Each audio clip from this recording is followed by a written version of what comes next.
Flower notices the blue light under the swell of the North Sea. He gives up the struggle and panic and allows a litre of seawater to enter his lungs.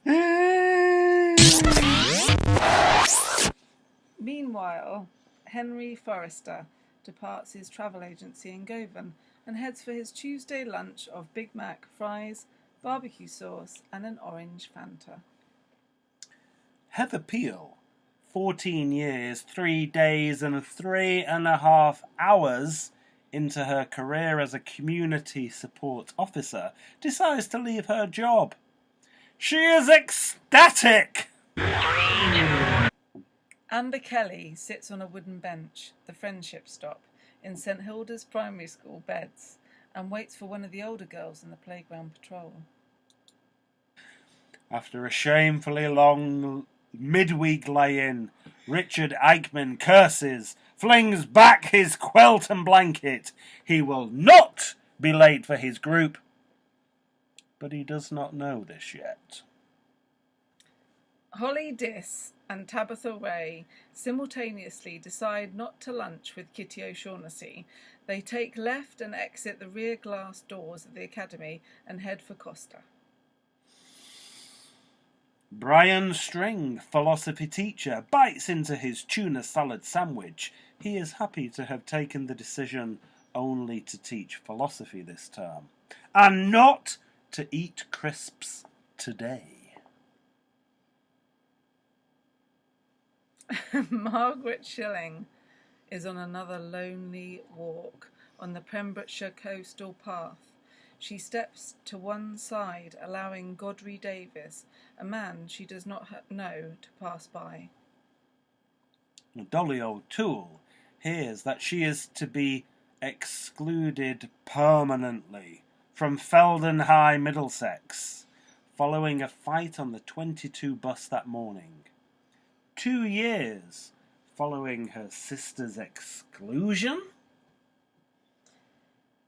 Mike Connor, 34, accountant, tells his therapist of his fetish for leather handbags carried by a certain type of woman. Dorothy McKellen, his therapist, thinks of her handbag in the next room. In Aspie de la Zeus, Staffs, Jane Law is dreading her afternoon trip to the school to collect her 6-year-old Emily, convinced that she is loathed by powerful alpha mums in the playground.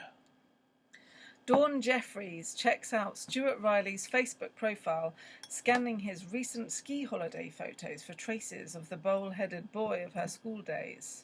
Alice Shunter watches the movement of her fingers on the neck of her guitar change from a C to a D chord, and understands it.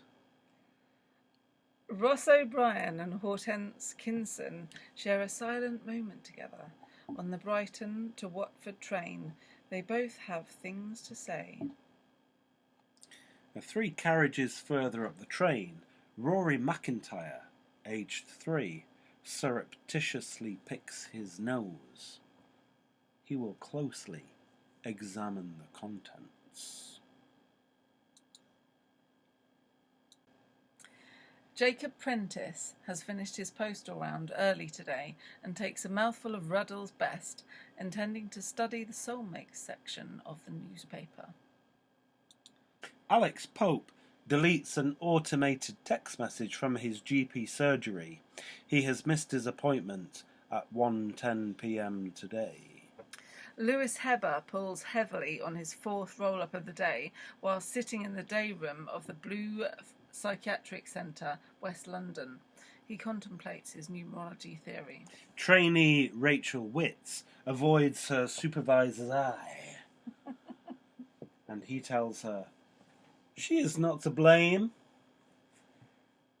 Shelley Porter, lunchtime supervisor, spoons grated cheddar cheese onto each half of the jacket potato and notices a hair just too late.